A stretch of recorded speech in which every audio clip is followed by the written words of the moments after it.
Hello, my name is Jung Kim, and I'm the Director and CEO of the New Britain Museum of American Art.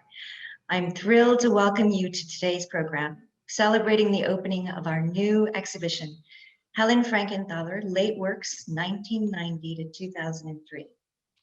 Organized in collaboration with the Helen Frankenthaler Foundation, this exhibition marks the first museum presentation dedicated to the late work of Helen Frankenthaler, who is recognized as one of the most innovative and influential artists of the 20th century. Featuring 22 works on loan from the Helen Frankenthaler Foundation, some measuring over 6 feet, this exhibition offers the first comprehensive opportunity to see the fruits of Frankenthaler's late career in depth. Moreover, as a Connecticut-based museum, we are particularly thrilled to showcase this extensive body created by Frankenthaler during her move to this state. Following its premiere at the New Britain Museum of American Art, the exhibition will travel to the Weatherspoon Art Museum in Greensboro, North Carolina this summer, and finally to the Palm Springs Art Museum in California this fall. We hope that many of you will visit this stunning exhibition in person at the New Britain Museum of American Art. But for those of you who are unable to, please stay tuned for a virtual reality exhibition of the exhibition that will be launched this spring, allowing worldwide access to the NBMAA's installation online. In thinking back about how this exhibition really first came to be, it was 3.5 years ago that I had the pleasure of attending an opening for 2 glorious Helen Frankenthaler exhibitions, As in Nature and No Rules at the Clark Art Institute in Williamstown, Massachusetts. As luck would have it, for the opening dinner, I had the pleasure of sitting next to Elizabeth Smith, who is the executive director of the Helen Frankenthaler Foundation. And I confessed not only my great admiration for Frankenthaler's work, but my fervent hope and desire that one day we might be able to present her work at the New Britain Museum of American Art. She was kind enough to invite me to visit her at her offices at the foundation in New York. And over a series of visits and exchanges, we began exploring the possibility of an exhibition. And one of the first decisions that we needed to make was in identifying a curator. And so when Doug Dreishpoon's name came up, I was of course excited about the prospect of his working with us on the show. But before he agreed, Doug really wanted to visit the New Britain Museum of American Art to see our gallery spaces, our permanent collection, and the context in which this exhibition could happen. And somehow in that visit, we talked about future programs, and I happened to mention an upcoming exhibition of Neil Jenny. And we immediately started talking about how special of an opportunity it was that the NBMAA was doing a show.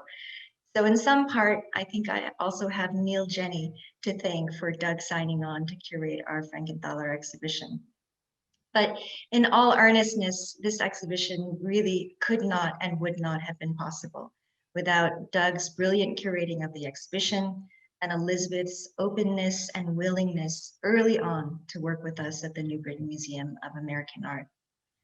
I'd also like to extend our profound gratitude to the Helen Frankenthaler Foundation's Board of Directors, and in particular its chairman, Clifford Ross, for all of your generous collaboration and in-kind support of this landmark exhibition. Helen Frankenthaler Late Works, 1990 to 2003, part of the museum's 2020 20 Plus Women at the NBMAA initiative presented by Stanley Black and Decker with additional support provided by Bank of America. We're grateful to the Benzor Group for their in-kind support, and this exhibition is made possible by the generosity of Special Exhibition Fund donors, including John N. Howard, Sylvia Bonney, and the Aeroflex Foundation. We also gratefully acknowledge the funding of Carolyn and Elliot Joseph. And we extend our gratitude to the Chase Family Foundations and the Bailey Fund for Special Exhibitions. And now I am pleased to launch today's program, which will feature a presentation on the exhibition by curator Doug Dreishpoon, followed by a special video preview of ColorFields, series of dance and movement performances by Judy Dworin Performance Project, inspired by the works in this exhibition. I encourage our audience members today to submit any questions in the Zoom chat window throughout the program, and all of those will be addressed at the end of our discussion. With that, I'm honored to introduce exhibition curator Doug Dreishpoon, who is currently director of the Catalog Raisonné project at the Helen Frankenthaler Foundation in New York City and chief curator emeritus at the Albright Knox Art Gallery. His writings have been published in numerous catalogs, magazines, and journals.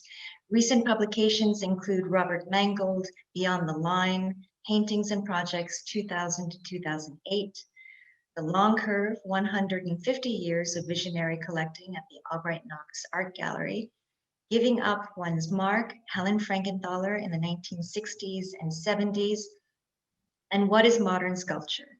Artists in Their Own Words. He holds a PhD from the Graduate Center of the City University of New York. Thank you all for joining us. And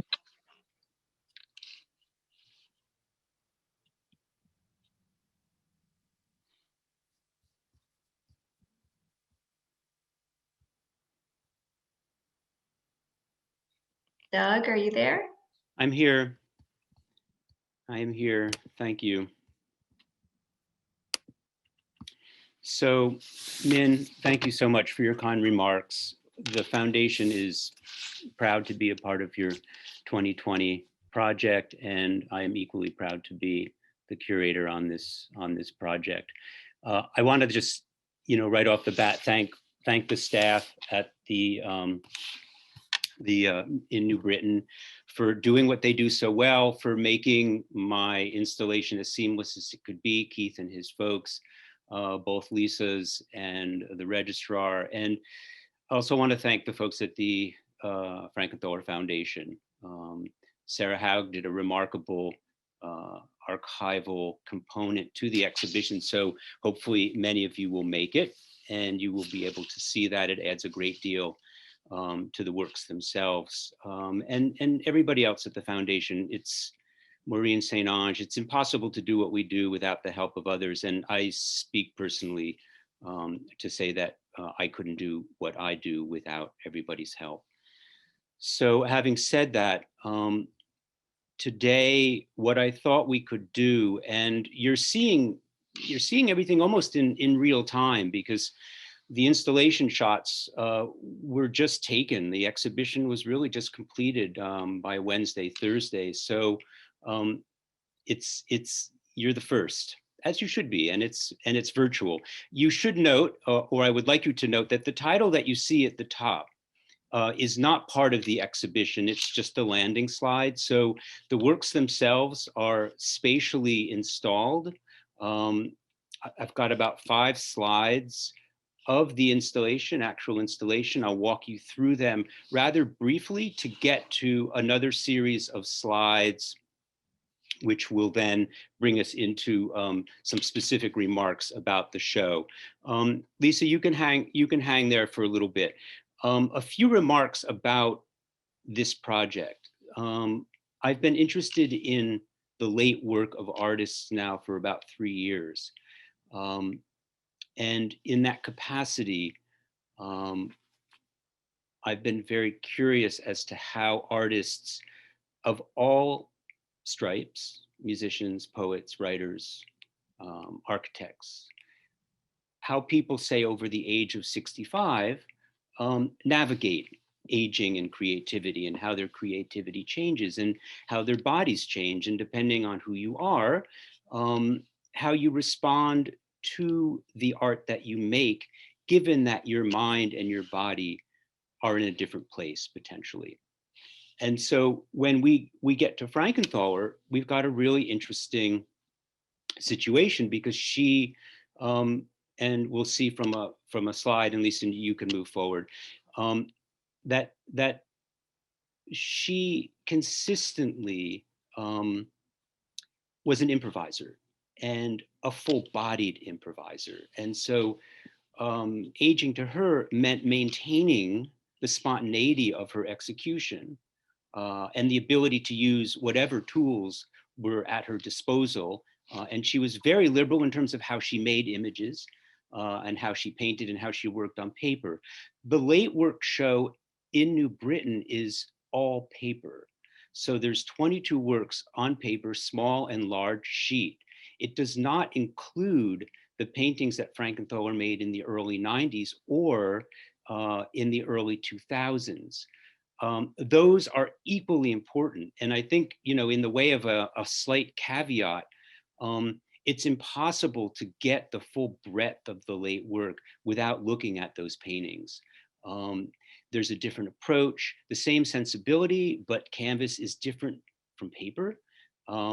It's a little more forgiving. You can do things to canvas and on canvas that you wouldn't necessarily want to do or could do on paper without ripping it or tearing it or marring it. I think to review the paintings, and this is something that I hope to do in a publication that we're looking at when the show opens in Palm Springs, California, to dovetail the opening, or at least to work somewhat in lockstep with that venue, a publication that would actually encompass and include both the paintings and the paper, with a lot of other material and a chronology as well. We're really talking about 13 years here, 1990 to 2003. Frankenthaler is in her 60s. And by the end of the run, 2003, she's in her, you know, mid 70s.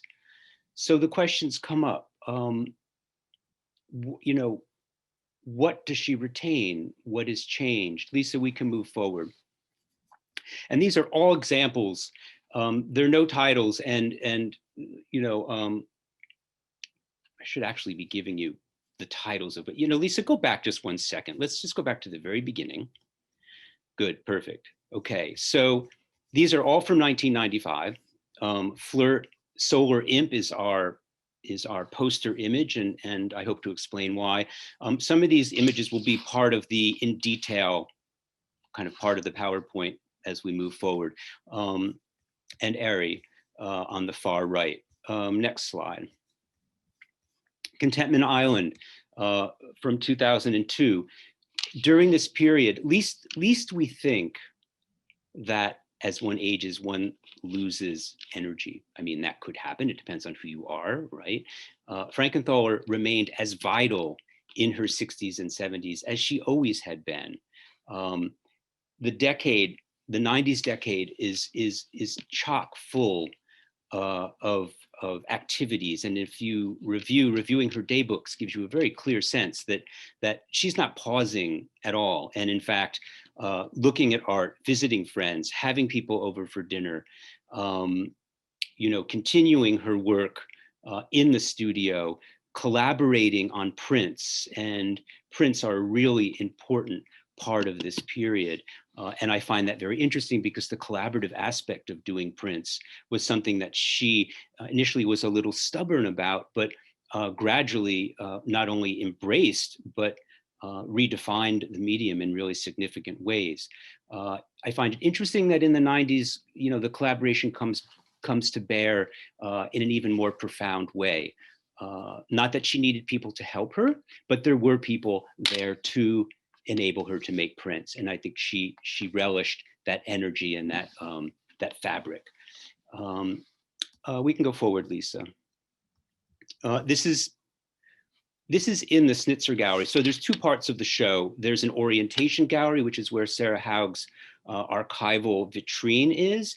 And then there's the main gallery, which was where we just were. This is a smaller gallery. The works selected for it were of a smaller scale, size. It was important to me to keep space between the works, unless it was a cluster of later works on the far right, which are from 2003 and some of the last works in the show. The smaller work in the middle we'll get a better slide of as we move forward, as the both Untitled and to the left also Untitled from the 90s. The middle work is from 2003 as well, a late work. We can move forward. This is a great view of the main gallery with Cassis on the far left, Southern Exposure, Acrobat, and Beginnings. Beginnings is from 1994, and as I'll talk about biography a little bit when we get to Solar Imp and Cassis, biography shouldn't rule one's interpretation of any work. And with Frankenthaler's works, because they're inherently abstract, one has to be super, super careful as to how one begins any interpretation. Titles are a handle, but they're not an answer. They offer a direction, but they're not an explanation. So they're there for as a way into the work of art. But the work of art remains, there's a certain ambiguity. And I think Frankenthaler, she appreciated that works didn't give themselves away. And in fact, when it came to biography and when it came to personal aspects of her own life, it wasn't something that she talked about or in fact wanted anybody to know about, because the work was the work and the life was the life. We're at a slightly different point in time now, and approaching the work, knowing the biography, gives us another avenue to explore it. That said, one has to be sensitive to the work in a way that doesn't lean too heavily on it and crush it. And I use that metaphorically. Nothing is necessarily what it seems. One doesn't always equal one. So with having said that, let's move forward, Lisa. Some of the works in the show are dark, and you know, there are cycles to Frankenthaler's work from the very beginning. Some works are light and uplifting, buoyant. Other works have a darker persona, a darker edge to them. And that continues and persists. On the far left, a work from the Lighthouse series. The center work is the first work from 1990 that begins the show, and it's a piece from Santa Fe, and then an untitled piece from 1998, which we'll see a larger slide of. Okay, Lisa, let's move into the main PowerPoint. So I wanted you to see, this is Frankenthaler in her 40s. She's 41 in 1969. She's being photographed by Ernst Haas, who came to her studio as a photojournalist to document her painting. It's still photography, but if you look at the images together, they're very filmic. For our purposes and for the purpose of the Late Works conversation, I wanted you to see her in top form, right? And the choreography Frankenthaler brings to bear on the canvas is something that she got from Pollock, who she got to know personally, who she met in the early 50s. Lest we forget, Frankenthaler graduated from Bennington College in 1949. By the time she's in her early 20s, 23, she's painted mountains and sea, a magisterial painting. After she had traveled through Nova Scotia with Clement Greenberg, who was then her romantic partner. The painting stands as this iconic watershed moment. What that painting continues to signify throughout her life is an approach to painting. And it's quite clear here that the material of paint is motivated, activated, brought to bear on the canvas through the body. But it's not just the traditional arm and wrist, it's the entire body. And the body moves with lightness and with a kind of balletic, actually, grace. And there isn't a lot of footage of Frankenthaler painting, but there is some. And to watch it carefully is to observe just how intentional and how spontaneous she was. And the two did not rule each other out. So like a good jazz musician, she was an unbelievable improviser. And most of her life painted out of her head, meaning that whatever mood she was in and whatever experiences had played a part in her life came to bear on the very canvas that she was working on in ways that were both conscious and subconscious. But the process was a liberating process. That would alter a little bit, and I don't mean to suggest that every painting was a complete, free form improvisation. Some paintings are more deliberate and more considered, but the underlying ethos is of using spontaneity to develop the process. And the process continues to develop over time. Next slide. So this is 40 years later. Oh, sorry, wait a minute. 69, 90. Let me get my dates straight.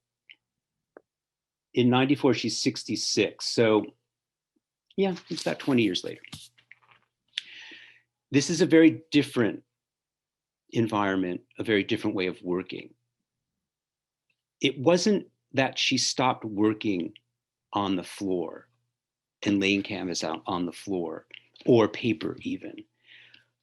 But at this point, she's also putting paper on sawhorses, tabletops, very large. They could be moved around in the studio, and there was a great fluidity to how the setup could morph. There are the wall behind, several images that are in the show, the untitled piece from 2003, is that right? I'm not gonna be. Yes, okay, well, you'll see that image again. Sorry, it's from the 90s. It's not the later one. It's been a long day. The table has pastel, the table has paint, the table has all of the supplies that are necessary. The arsenal that was Frankenthaler's painting arsenal continued to morph and change. Changing the process was part of changing her approach to how paintings got made.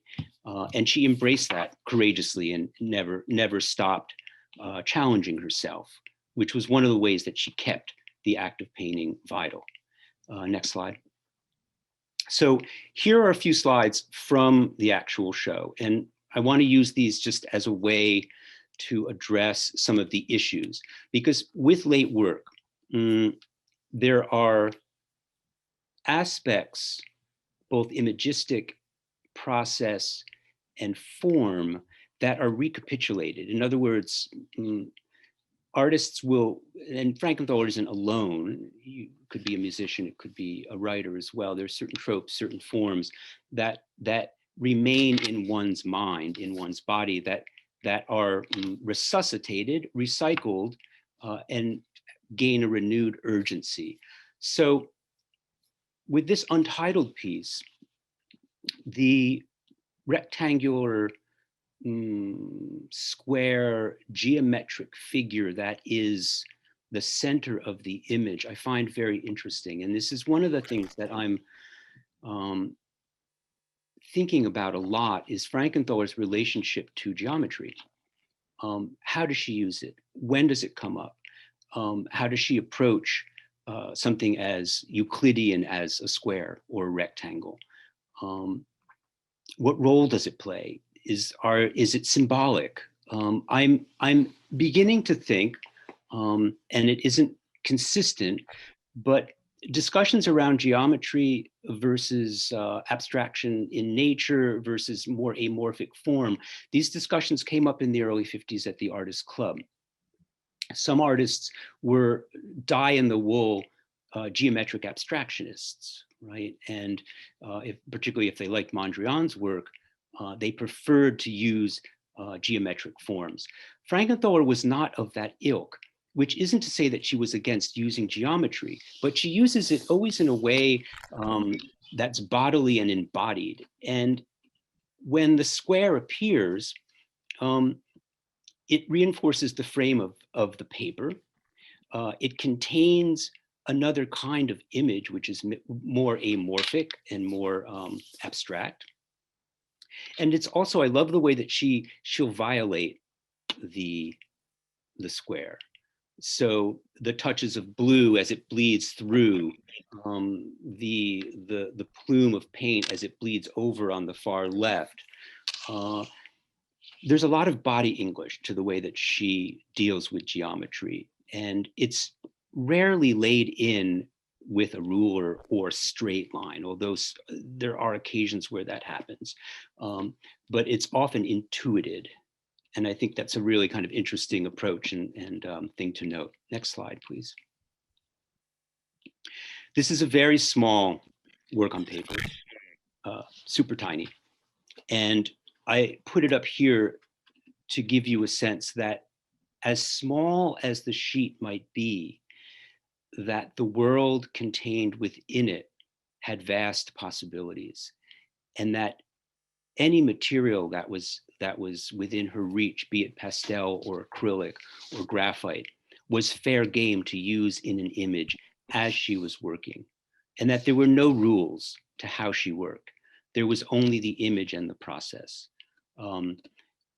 I also have the feeling that, you know, paper was a little more forgiving. So let's say on an occasion or during the day or when she was painting in one of her cycles, that something didn't work out or that she couldn't, you know, the image wasn't working for her. It was no big deal to throw the paper away, you know, or reject it. She could do that with canvas too, but canvas offered a different, there was something more monumental about, you know, putting a canvas on the floor.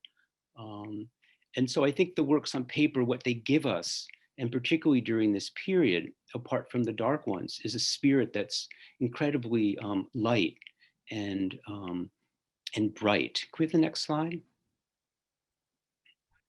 And so Solar Imp is a really excellent example of, you know, someone who feels really good. It's brilliant in its light.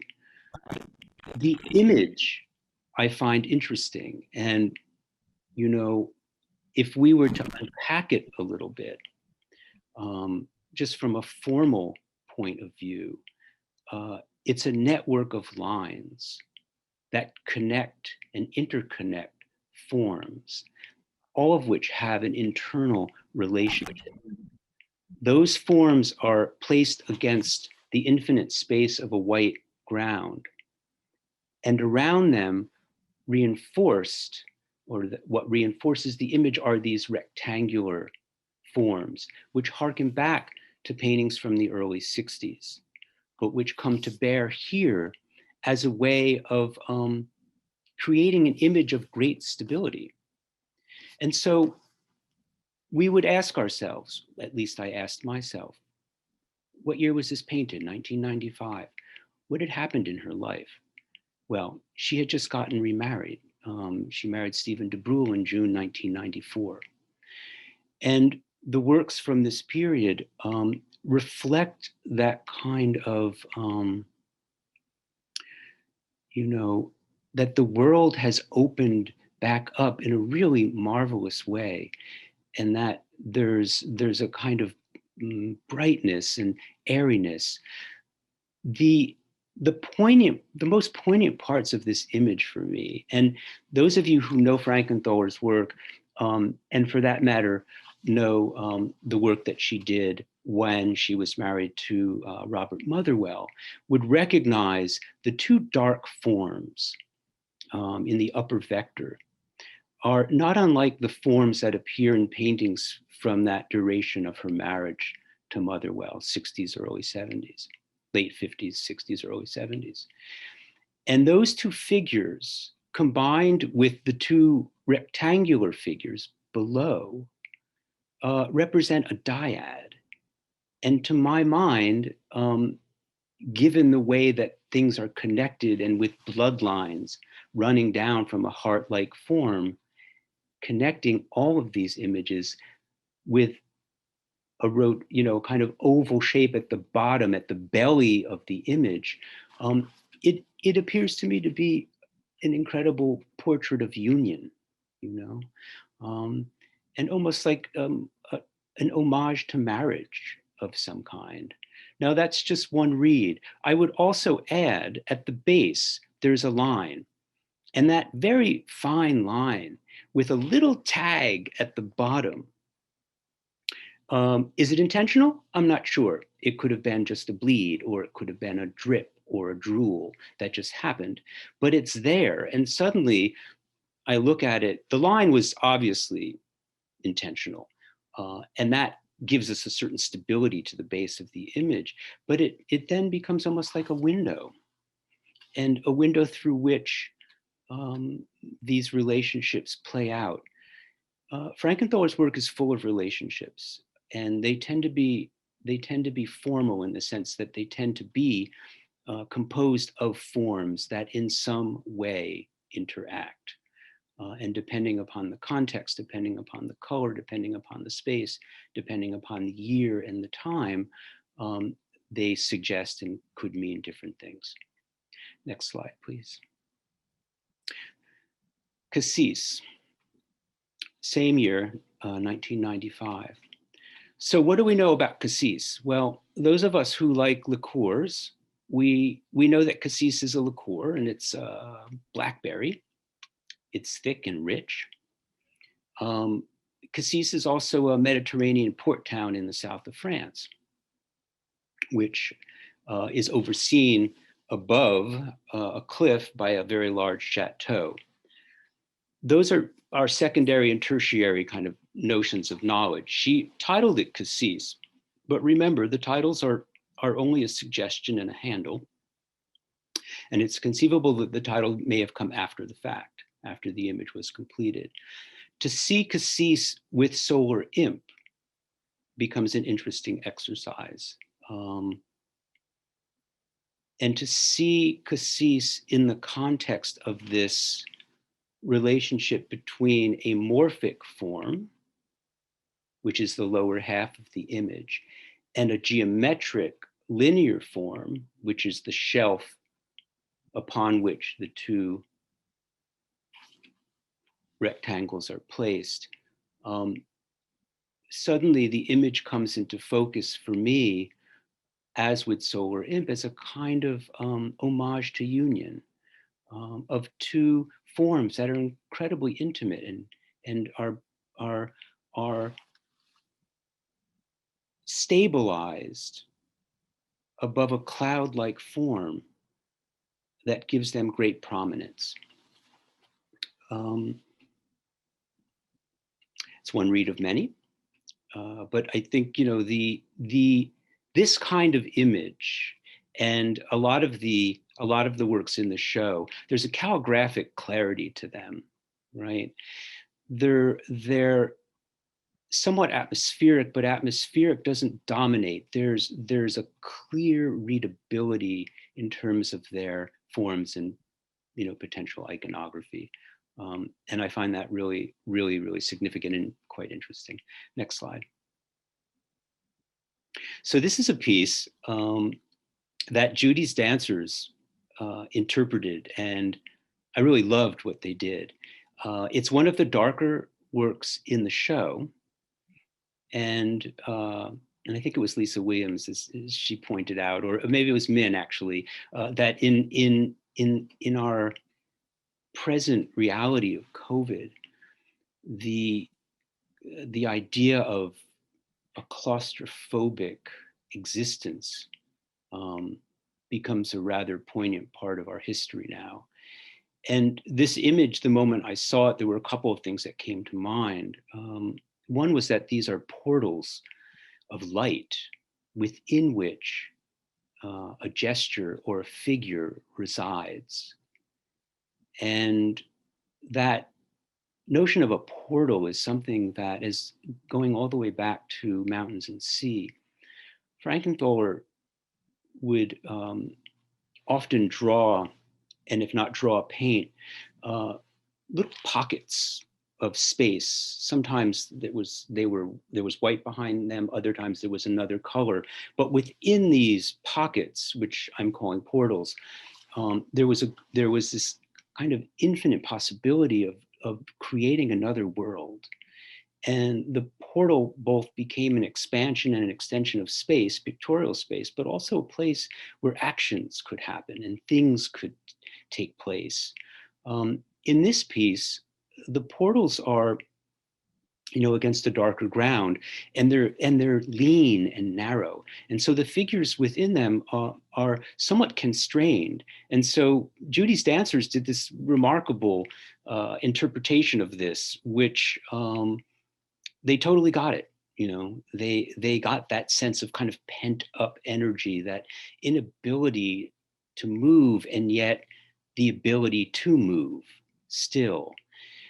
The lower passage, which is that blue form, I saw that again and I thought, why would the artist put that in? Why does that seem so antithetical to the otherwise constrained spaces of the work? And suddenly, I thought, well, it feels liberating, and again, this kind of amorphic cloud-like shape, which could, in a sense, given its position, morph right off the page. So there's a continuance of gesture, and morph into any number of other forms. So that possibility, given this image, is a ray of hope, in a way, for me, given what's possible. Click the next slide. So Southern Exposure from 2002 is a very, very large piece. It's brilliant in its light, and it beams off the wall.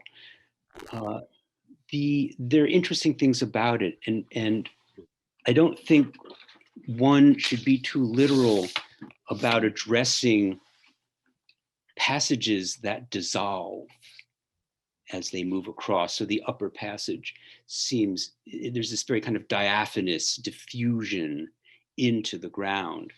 What might that mean? Well, it could mean a lot of things. Why is it there? Why would a road of red, suddenly disappear into the buoyant sunlight? Likewise, on the bottom, and we're going to see these elements, and these are not new elements for Frankenthaler. They're things that if one looks at the earlier work, they appear. They reappear here, but with a very different, in a very different character, and with a very different, set of circumstances. And so the piece, the piece stands as a beacon of light, and it stands as an exploration, and it also stands as work that the artist who made it is this kind of courageous, come what may, things can disappear and fade and dissolve, and that's okay, because clarity isn't necessary. Clarity is a state of mind which isn't something that can always be pinned down.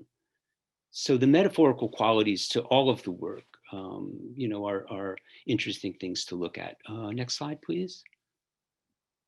So this is the last piece that we'll talk about. When I saw this at Storage with Maureen and Cecilia, and I had my CR manager, project manager, Jesse Sentivin there were 3 sheets, same size, same paper, each a different image. And the order of them, we were trying to figure this out, because the other 2 sheets had a similar horizontal orientation, but there was more drawing in it. There was more pastel in it. They were heavier, more laden images.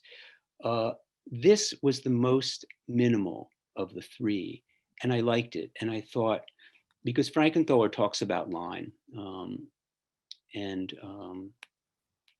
when she's talking with Bonnie Clearwater, who did a really excellent works on paper show when Bonnie was in Miami, talks about finding a line and using a line, a simple line, and a line to declare space and to to punctuate space.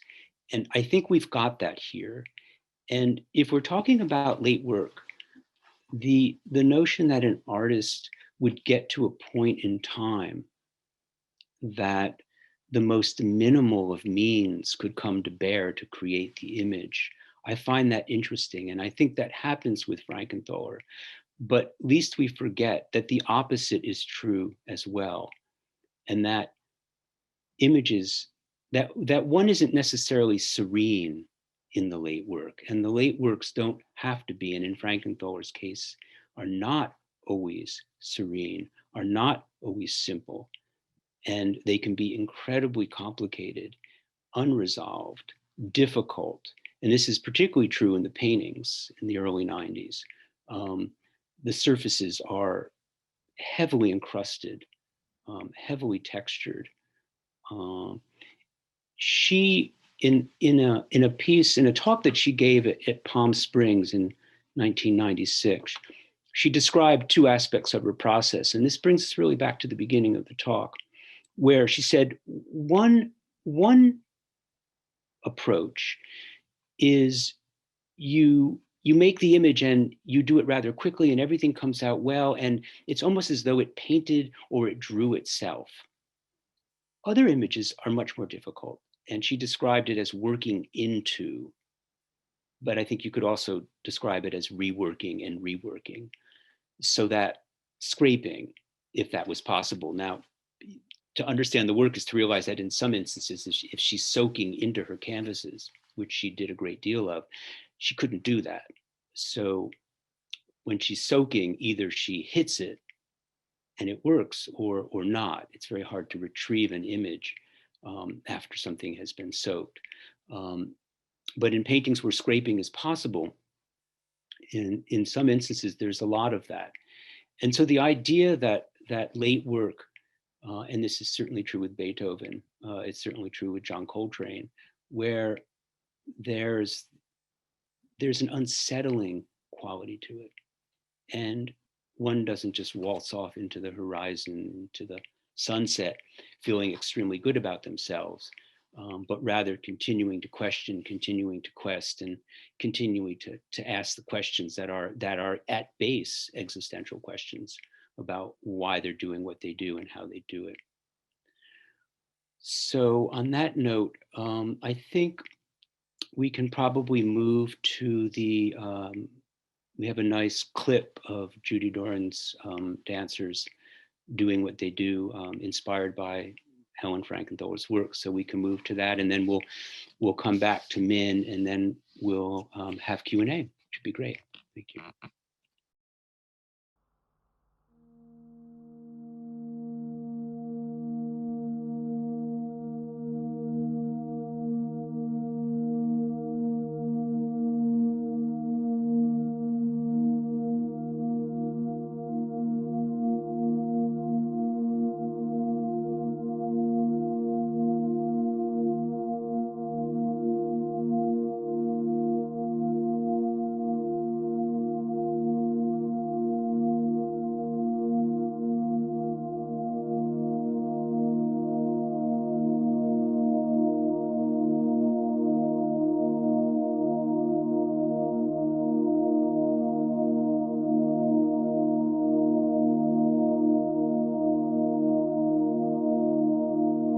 I was thinking about a quote of Helen's about one beautiful movement of the wrist, when it's synchronized with your head and your heart, can just be a wonderful experience of creating the art.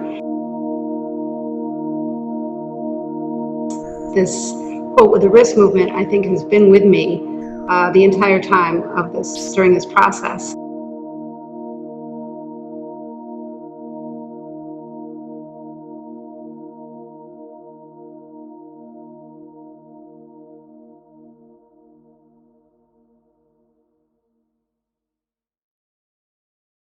I was in my backyard and inspired by the fact that we got a chance to do a live improv at the last open rehearsal to the painting Untitled 1996, I decided to try to take it outside and use my backyard as a backdrop, recreating the lines and shapes and the angles with the horizontal and vertical lines.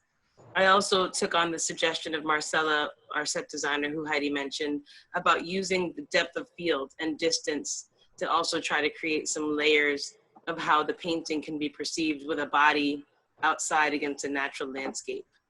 I'm typically a mover who likes to go with lots of flow, lots of continuous movement. Something about Helen's work is that she had a great attention to the integrity of gesture. And so I've been toying around with that idea a lot and just trying to think of ways to pause, allow myself to slow down and not force impulses, but just take them from my body or my surroundings or something else that might push me to make a movement.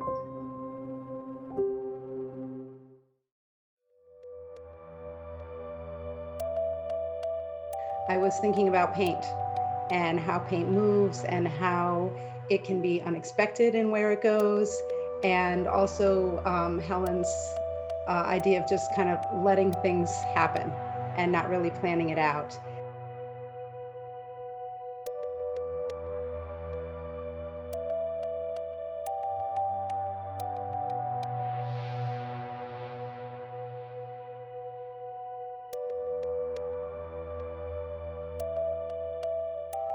When I started working and exploring movement with the painting Flirt, I used the playful colors to motivate my movement.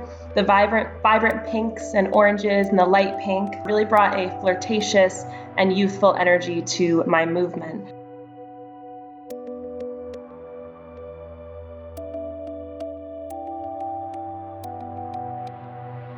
I was immediately drawn to the figure that I see in the painting. The mixture of colors and the outline, it reminded me of a woman seated. It was all kinds of curvy and sensual, kind of mysterious and celestial vibes that I was getting from the painting. So I focused my improv on recreating that shape as well as interpreting how it moves off the canvas from there.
Wow.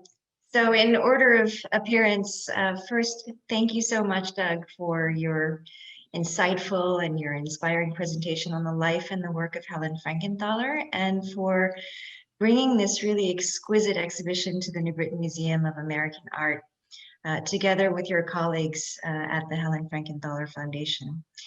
I also want to acknowledge and to thank Judy Dworin and the Judy Dworin Performance Project staff and ensemble for really your extraordinary collaboration in the creation of ColorFields that was made in response to the works featured in this exhibition.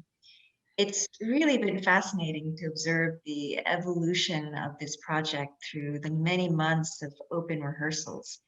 And it will be culminating in a live performance on museum premises in May, as well as the launch of a related video documentary towards the close of this show. So as part of this collaboration, the Judy Dworin Performance Project will be presenting a virtual open rehearsal and fundraiser on Thursday, March 25th, to support the development of ColorFields. And the program will be featuring excerpts of the ensemble's rehearsals in the exhibition space and on the museum's grounds. And I hope that all of you will be able to attend this really compelling virtual program. So now we're going to be moving on to the Q&A section, and I'm going to be asking one of my colleagues, Lisa Lappy, who's our Director of Marketing, to maybe field some of the questions that we've been collecting in the chat. Lisa, can you call out some of the questions that have been coming in? Yes, thank you, Min. We have some wonderful questions. I'll start with, who were Helen's teachers and mentors? Did Helen study with Hans Hofmann or other significant modernist educators? Great question. So she couldn't have landed at a better place than Bennington. And when she got there, she found Paul Feely, who became her teacher and ultimately a very, very close friend. Feely's methods were grounded at that particular moment when she arrived in the 40s in Cubism and analytical Cubism. And what he taught her were the techniques of a kind of, bifurcating and trifurcating canvas space, planes, a very essential methodology for a young artist to learn at that particular moment. The interesting thing is that both she and Feely eventually would jettison that to move to a different kind of image that was less cubistic and much more expansive, free from that kind of analytic structure and potential geometry, although Feely maintains the geometry in interesting ways, but into other possibilities. Apart from Feely, she studied with Hans Hofmann, but just for a very short stint.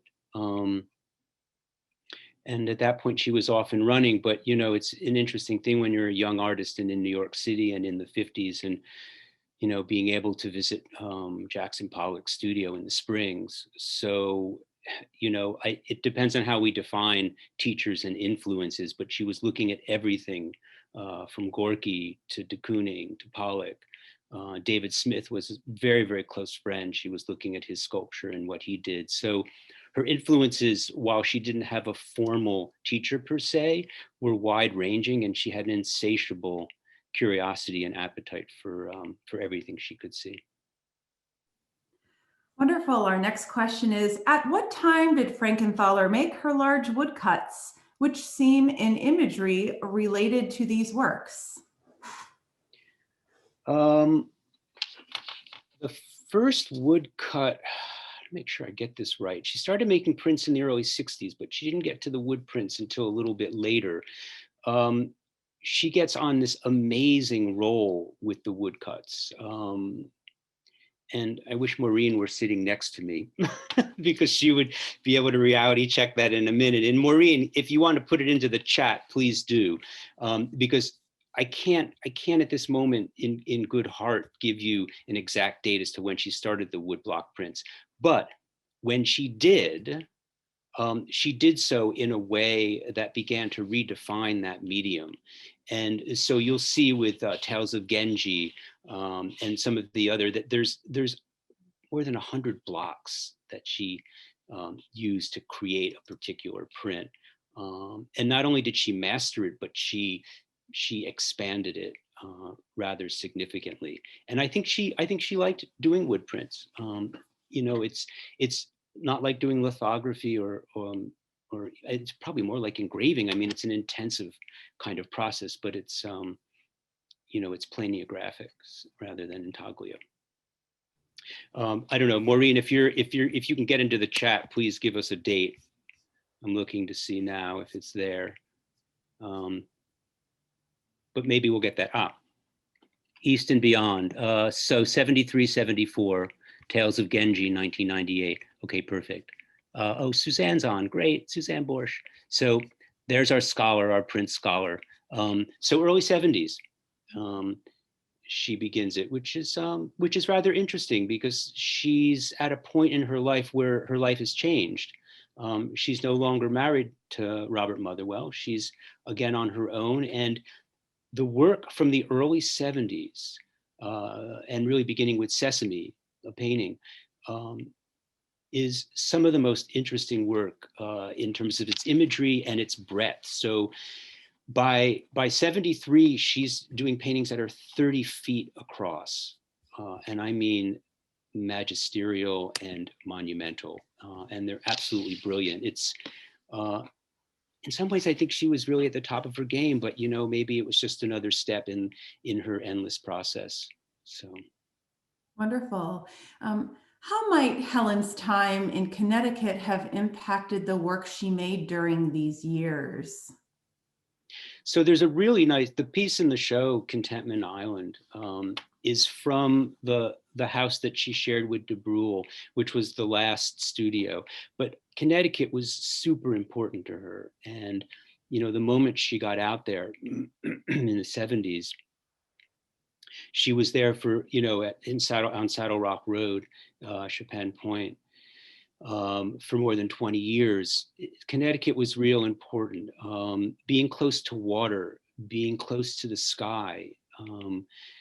They were not only, she needed a locale that inspired her, but didn't dominate her, if you know what I mean. So the elements were important, and sky and water were super, they offered her kind of an endless palette of perception, I guess would be one way to describe it. If she hadn't gone to Provincetown with Robert Motherwell, the question is whether she would have naturally navigated to Connecticut. Remember, she was a city girl, so while she went to Bennington in Vermont, she came back to New York City. New York City was her point of residence. I think going to Provincetown opened up her eyes. It brought the sky to her and the water in ways that are incredibly profound. And to look at that work, and there was a great show that Elizabeth did with Lise Motherwell in Provincetown. When I saw that show, I fully realized how important Provincetown was to her in terms of space and in terms of enabling her work to breathe. And at that moment, and any of you who have been, to the Cape will know this, that when you get there, the sky opens up, in really interesting ways. So Connecticut, as an extension of P-Town, very important to who she was and who she continued to be. Wonderful. Our very good friend Ellen Carey asks, did Helen title her late paintings after they were made as a call and response to her own creative gestalt, or before, in between the art making in a visual collaboration to her own site and her chosen materials? So that's a good way of looking at it, Ellen. And this is an ongoing conversation that I have with Maureen all the time. Where do the titles come from? How, who generated them? Who created them? When were they applied? My feeling or my sense is that it was a very fluid process, and that what counted most and what was priority was to make the painting or the image first, which isn't to say that she might have had a title in her head or a thought or an idea or a gestalt, something that would have cued her into an approach to a particular image. There was a list of titles, and Maureen and other assistants were part of coming up with titles. And that list, in a way, was a reservoir of possibilities. As to how the titles got parsed out and applied is a little more empirical and a little more spontaneous. But this is why I say I think the titles, to lean too heavily on the titles is maybe at the expense of the work itself if we're not careful. Wonderful. I think we have time for maybe 2 more questions. How would you describe the influence of Frankenthaler of other color field painters such as Rothko, Maurice Louis, and Paul Jenkins? They were all looking at each other, but I would say when we're talking about Rothko, super important. And he's someone that with the late work, and Monet is another person. She adored Monet. There's a work in the show that's an homage to Monet. Late Monet was an inspiration to her. And I think Rothko likewise. Why? Rothko's approach to geometry was heuristic. In other words, it was, there aren't necessarily straight lines. Rothko feathers his edges. So, the beautiful, kind of light-filled, illuminated forms that hover in space are placed there in a way that state themselves, but don't ground themselves, would be one way to describe it. So as someone who could use geometry and not be dominated by it, Rothko was a very good example for her to look at. And someone that she knew and met on the Cape through his very close friend, Herbert Ferber, the sculptor. Wonderful. And finally, how many paintings are in the collection and in this exhibition? So this, well, the collection is, depends on which collection you're talking about. If you're talking about the foundation, I don't have an exact number on that, but it's over 1,500, I believe. But that probably may include works on paper too. So Elizabeth, if you know that number, please chime in. And what was the other part of that question? And how about in this exhibition? How many? Okay, right. So as I mentioned earlier, the show in New Britain is all paper. When it goes to the Weatherspoon, likewise, all paper. That decision was based on real time and also constraints of space. When it gets to Palm Springs, we'll have a little more space. And at that point, we'll fold in some paintings so that people can see them together and understand the relationships between the canvases and the works on paper. It's interesting because I went back to, we had looked at a lot of paper initially to select for this show.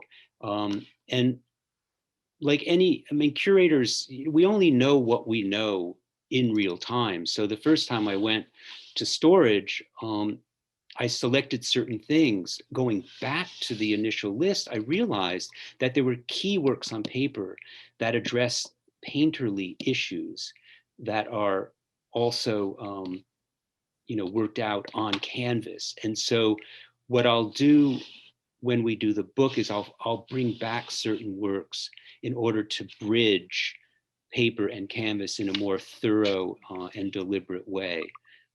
So the project is evolving, all that to say, and hopefully at the last venue we'll honor the full breadth of the late work.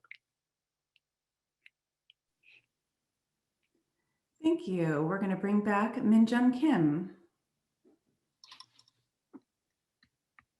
Unmute yourself, Min. There we go. Thank you. Lisa, I know you said we'd only take 2 more questions, but Doug, if you wouldn't mind, there's one other question and comment that's come in that I'd just love to be able to read for you, and you can decide if you can comment on. Comment saying, thank you for your analysis of practicing art in the later years of an artist, particularly the place of the body in it. Could you maybe talk about how the valorization of novelty interacts with the fact of aging, and how the aging artists themselves might make sense of the march of history and newer styles as they continue to make art? And furthermore, how did Frankenthaler make sense of spotlights on newer art movements? Okay, so some of this I hope to address in the creativity and aging talk that I'm going to give. Late work can be problematic for people. And I think part of that is because people come to late work and think that because the body and the mind are in a different place, and because youth is so privileged in our culture, that late work isn't taken as seriously. And yet, if you look at it, and this was, this was an issue with Picasso, it was an issue with Monet, that the late work by both of those artists initially wasn't taken as seriously, or was perhaps a little misunderstood, or just wasn't given the time that was required to get it and to understand it. So that my goal is to bring a respect and a deference and a recognition to late work. And whether you're a dancer or a visual artist or a musician, there's a great deal of knowledge. And Frankenthaler, she had all of her marbles. So if your mind is intact, and even if your body begins to fail a little bit, you're still able to use what you can use. So that one image of Frankenthaler over the table, if you looked closely, her hand was in action, right? It was blurred. And I love that because it brings me to Merce Cunningham, who in the early 90s did this amazing, I saw him perform a little bit earlier and also in New York, but I started doing some research on him and got a hold of some footage, which will be part of the talk, where he's performing in Paris in 1992. He can't jump anymore, but he comes out on stage walking and does the most remarkable choreography with his hands. And so what Merce had, he used. And in fact, and this is where it gets super interesting, initially, the dance critics were like, what does this mean? How can a dancer, is this valid? Well, what ended up happening is that younger dancers grabbed it. And that's where it gets interesting. So a method, an idea suddenly becomes fodder for younger folks who say, not only is it valid, it's incredibly, fecund and fertile, and run with it. So it sometimes takes a little while, but I think, and I'm not saying that all late work is amazing work. So let's be clear. I think one has to bring a certain critical lens to how one approaches the topic. But it's multidimensional, it's political, it's social, it's economic. There are all these vectors to how we look at late work and how artists in later age have to deal with the world and their work. Thanks, Doug. It's such a fascinating topic, and one that we're so delighted to be able to not only address, but celebrate in particular Helen Frankenthaler's late work. But for anyone who's interested in hearing Doug talk a little bit more about this, I hope you'll stay tuned for an additional lecture that Doug will be giving later this month, as well as another talk by Judy Dworin in April on the evolution of ColorFields, all of the information of which will be available on our website.